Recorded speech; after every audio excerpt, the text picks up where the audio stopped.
Okay, BSides Cleveland, this is Locksport. A brief introduction. My name is Doug Hiwiller, -1B on Twitter. This is my cohort here, Jeff Moss.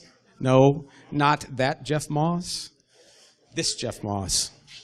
I'm also a board member of NEOISF, Northeast Ohio Information Security Forum. So those of you who attend those meetings, look for some announcements for starting up meetings again after the summer. So let's get into this talk. So some of you may be wondering, is Locksport more than just lock picking? What do you think we do? Play dodge lock, juggle locks? That might be fun, but... All right, we also learn about locks at our meetings. We take locks apart, we discuss general physical security, we explore bypass techniques, but mostly we just pick locks. So who does Locksport? Locksmiths? Yeah, maybe. Locksmiths show up at some of our meetings. We know locksmiths. Criminals? Absolutely not. Criminals need not apply. Besides, criminals don't pick locks, right? They look for the fastest way in, and picking locks is not always fast. Unlock doors, windows next to locked doors, forced entry. The common criminal tools are not lockpicks. They're screwdrivers, hammers, pry bars, bricks, and the key left under the welcome mat. So who are we? We're pickers. Not those pickers, although it's a really cool show, and I'll bet you they come across some really cool locks. Not nose pickers. Although if these guys showed up to one of our meetings, we would offer to help. So this is who we are really. We're collectors, enthusiasts. We like to pick locks. We're security professionals, hackers. We just like to take the lid off things and see how they work. We also want to get a realistic view of our own security. We are Cleveland Locksport. So why do we do this stuff? It's fun. This is my version of knitting. When I'm watching TV at night, instead of crocheting a sweater, I pick locks. It's like solving puzzles. If you saw Adrian's talk earlier, it's game playing. We're also lock collectors. We learn about physical security. And it might even come in handy someday if you lock yourself out, which I did once, but I did not have my lock picks with me, so it didn't help. Know the rules. Yes, we have rules. Do not pick locks that you do not own. An exception to that might be locks that you're given permission to pick at a Locksport event. Do not pick locks that you rely on. Don't pick your front door lock because you could break it. You will. And above all, stay legal. Understand that every state has different laws regarding possession of lockpicks, and we're really talking about possession of criminal tools and their statutes. This is what the Ohio Revised Code says.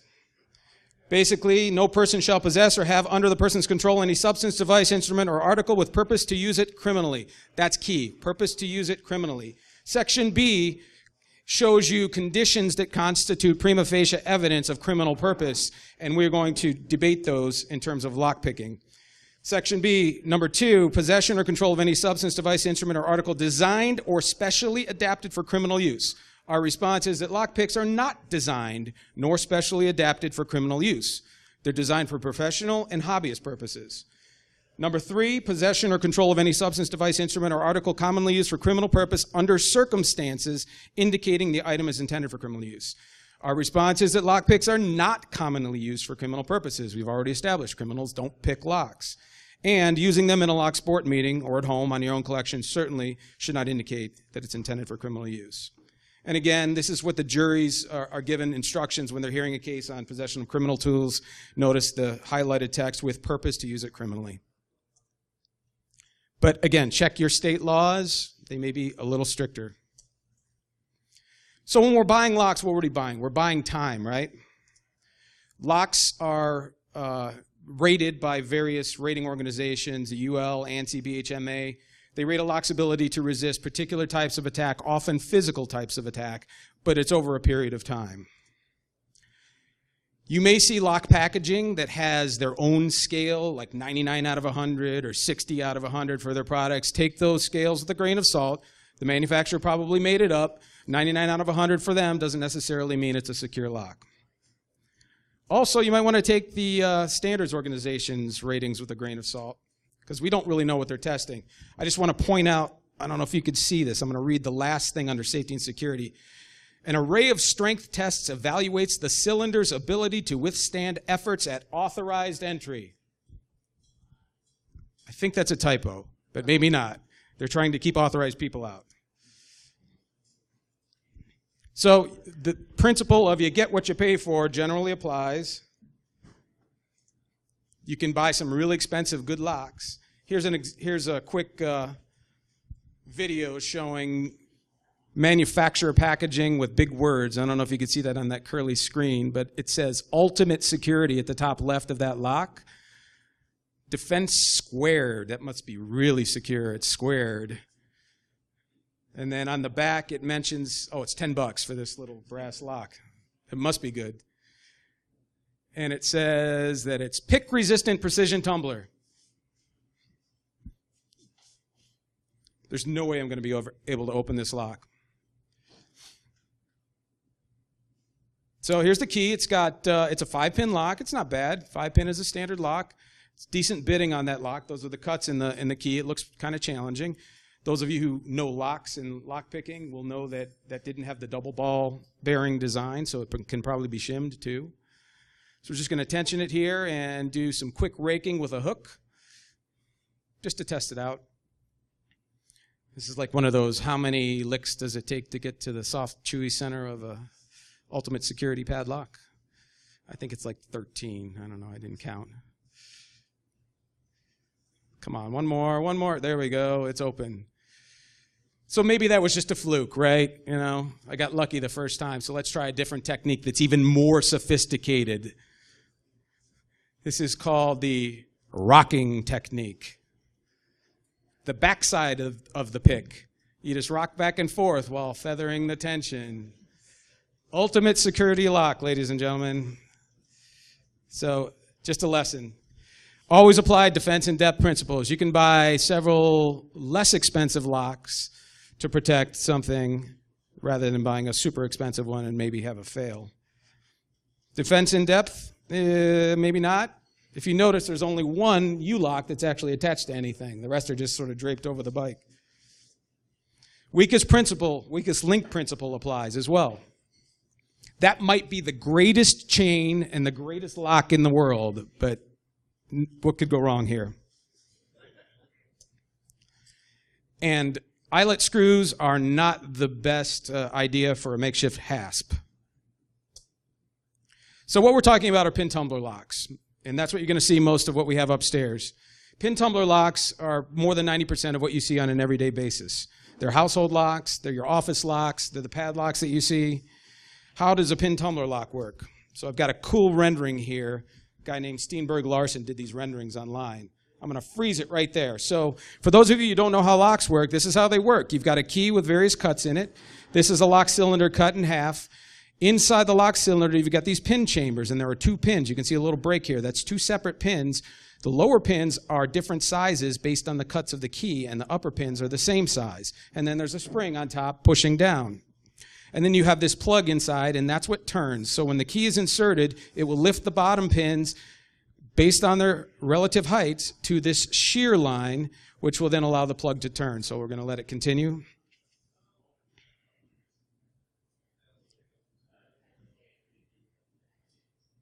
And that's how the lock turns. So again, that's Steenberg Larson. Come up to me afterwards if you want his information. He's got some really cool renderings of locks. So why can we pick these locks? Why are they pickable? So the bottom scenario here is not realistic. This is an ideal world scenario for manufacturing of locks. So think of those as those chambers that the pins go in, that we're looking down on top of the lock. In an ideal world, it would be perfectly aligned on the center line, and they'd be perfect diameter matches. But in the real world, it's something more like the top, where you're going to have some offset there. This is exaggerated to show the effect, but it may be just a couple of micrometers, but it's enough difference where when we apply that torque turning tension to the lock as we're picking it, one of these, the one if we're turning to the right, this one's furthest offset to the right, it's going to bind that pin first, and the rest are still going to be loose. And that's the key to single pin picking. So single pin picking basic technique, you require 2 tools, a pick and a tensioner, often called a tension wrench. Here's an example of the most common types of picks that we use, are hook picks and a half diamond pick. Why this is not called a triangle pick or a pyramid pick, I have no idea, but we call it half diamond. And a tension tool is just basically a thin, flat piece of metal bent into an L position. So you want to know how many pins are in the lock. You apply light torque with the tensioner in the bottom of the keyway, and you find the binder with your pick. Here's how you hold the tension tool for a padlock. And you see how I'm holding my pick, sort of like a pen or a pencil.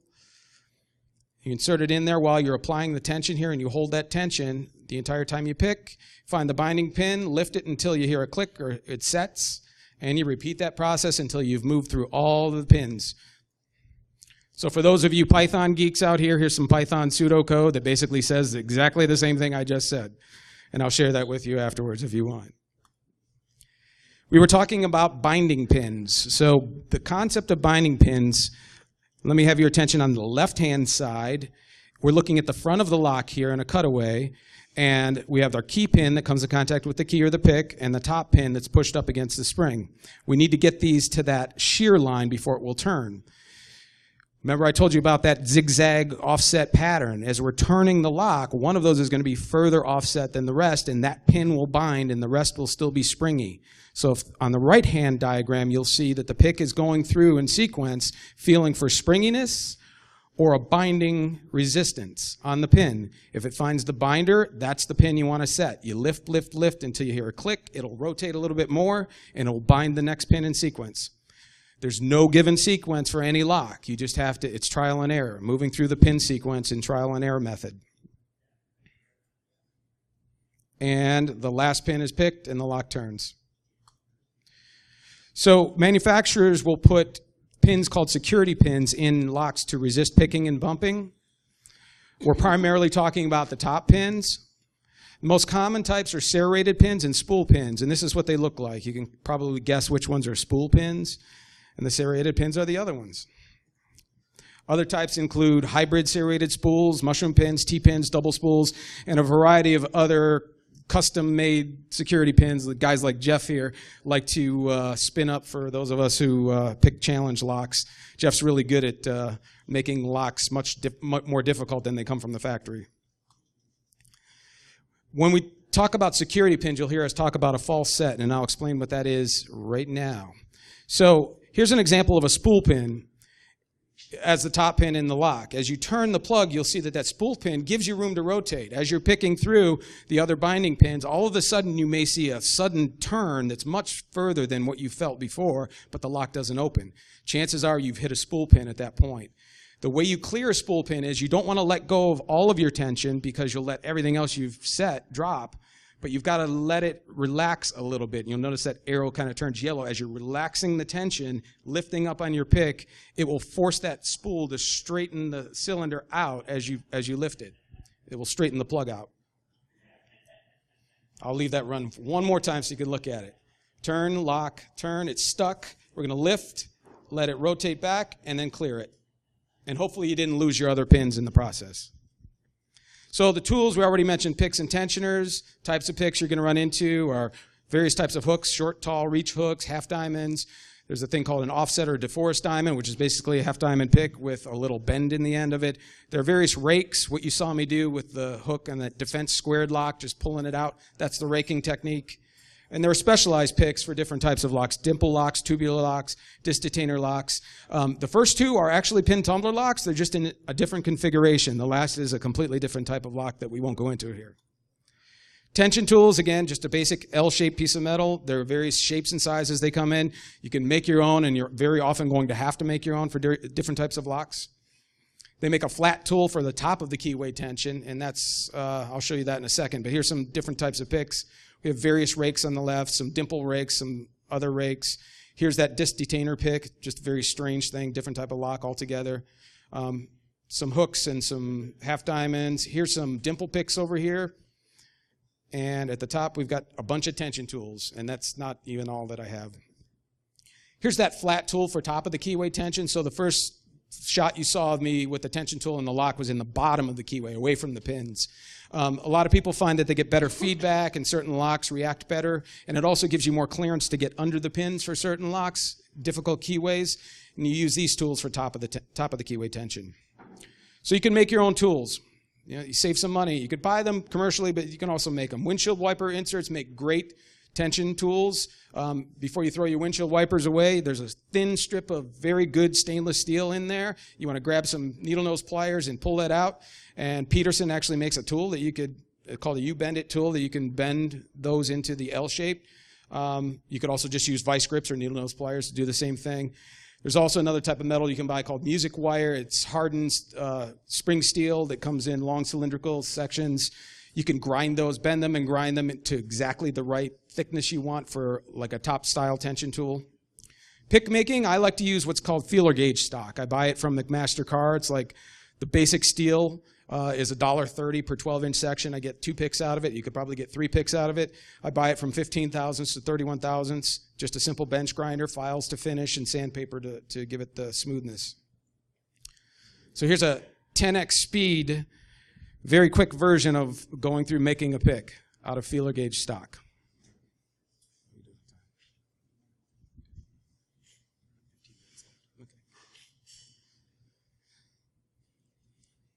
Small bench grinder is all you need. Nothing fancy for this kind of stock. You want to make sure that your table is very, very close to the wheel when you're grinding so that your pick stock doesn't go down in between the wheel and the table there. Yeah, safety first. Make sure you're wearing goggles. You do not want to wear gloves while you're grinding typically because the gloves can get caught and pull your hand into the grinder. You will see me change to gloves, however, when I'm finishing with the file and the sandpaper particularly because the picks can get sharp. And as you're sanding, I have often shoved the pick right through the sandpaper into my hand. Yes, good point. Jeff just mentioned that you'll notice that the pick got wet there is because I want to keep the metal cool as not to affect the temper while I'm grinding. So you want to dip it very often in water to cool it off as you're grinding. Just finishing with a large file, taking the burrs off, shaping the curve. You can draw a template on with like a Sharpie on your blank if you want, based on a pick that you like. Or I've done this so many times, I just do it by hand now. So just finishing up with the file, take some wet dry sandpaper. I use 800 grit. 10 or 15 minutes of sanding. That gets it smooth enough. There are a lot of people that like to make their custom picks mirror finish, which is really beautiful, but you really just want it smooth enough so it's going to easily pass through the warding in the lock and under the pins. So now we've got it smoothed out. One thing I like to do in my hooks is I like to score a little notch in the top of the hook that I call a feeler notch, and that helps me to feel as I'm pulling back across the pins when I'm seated under that curved bottom of the key pin. So just take a little square-sided finishing file here and score a notch in the end of that. You can just use it as is, bare metal, or you could put a handle on it. I use a heat shrink tube, cut it to length, use a torch or a heat gun. It adheres very nicely to the metal pick. It gives you a nice soft feel. Then my pick's finished. What I'll often do is I'll take a set of number punches and I'll punch the thickness on it, so when I pull it out of my case, I will know what thickness it is. You'll use thinner picks for very tough keyways where it's tough to get in around the warding. For tougher locks that you have to use stronger picking, you might want to use a thicker pick.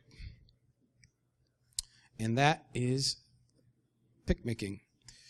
So I'm going to turn it over to Jeff, and he's going to tell you what you can do to get involved in the Locksport community and how to improve your skills. Thank you, Doug. Excellent. So yeah, basically, I think the first way that a lot of people get involved is actually online. YouTube, various forums. I'm a member of Key Picking, Lockpicking 101. There's a lot of others. And then people generally find a group locally. I didn't know about the Locksport group. It's only been about a year. So great resource locally, meeting a lot of interesting people. Obviously, books. You know, there's Deviant has some great books. There's some more locksmith-related books available if you really want to learn about like master keying and different brands of locks. A lot of the manufacturers have information. Then, of course, you know, buying locks. anything from you know, a hardware store, buying locks off the shelf, finding locksmiths with old locks, doing what I do and buy whatever you can find on eBay, take them apart, rekey them, make them work, that sort of thing. Buying and making picks. You know, most people, you go online and buy a basic set of picks like what we have upstairs, and for general use that'll be okay. Depending on what you're working on, you may want different thicknesses, different style hooks. If you look at the pick cases that we have, you may see 50 different picks, but generally we only use 4 or 5 of them. So you don't need to go out and buy a ton of stuff. Now, on the servicing your locks, that's more of what I'm interested in. You know, I've got pin kits for a majority of locks, different rekeying tools, key machine. You don't need to do that. You know, if you're just wanting to pick locks, you certainly don't need to go overboard and get a large collection. But eventually, you know, you may want to start, you know, hand filing your own keys and things like that. So getting blanks and getting, you know, impressioning files and that sort of stuff. Again, there's a ton of resources out there for people that are interested. I know there are Locksport groups in many other cities as well, and we try to get our name out there through events like this, Nauticon, doing Mini Maker Fair, just where it's available to the public to learn. There's a really, I think it's limitless as far as what's out there to learn about security, and it really goes hand in hand with IT because keeping your electronic stuff secure physically is very, very critical. So thank you. If anybody has questions, I think we have a few minutes. We meet the 3rd Saturday of every month. This month happens to be our when our meeting would be anyway. Normally we meet at the Shaker Launch House, which is not too far from here. There's 3 of us that are like the co-organizers, Doug, myself, and Damon Ramsey, who couldn't be here. And we always get at least 2 or 3 new people each week. Doug was saying how, you know, I like to make him challenge locks, and that I sort of get a kick out of that, you know, seeing what I can come up with. And send them to him. You know, he'll take some time, make a YouTube video, getting it open. I like to send locks around to other people to see how they do. I'm admittedly not a very good picker, but I can sort of put stuff together to make everybody else's life miserable. So again, if anybody's local, we'd love to see some new faces. And again, if anybody has any questions, let us know. Thank you very much.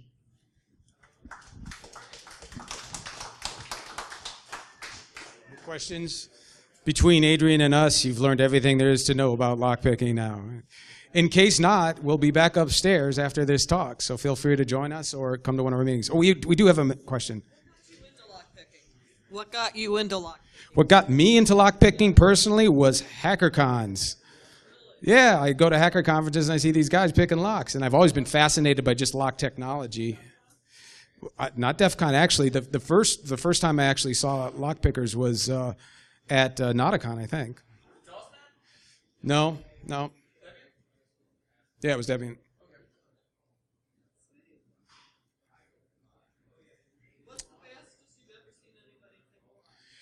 Yeah, I was going to say, it really depends on the lock. You know, you can zip. You see how I opened that lock with the rocking method? There are some locks that you can take that are really bad. You can just zip them open, so it's a fraction of a second. And we're just talking about picking. We're not talking about other bypass techniques. There are lots of different ways to get by locks. All right, thank you very much. Everybody enjoy the rest of the day.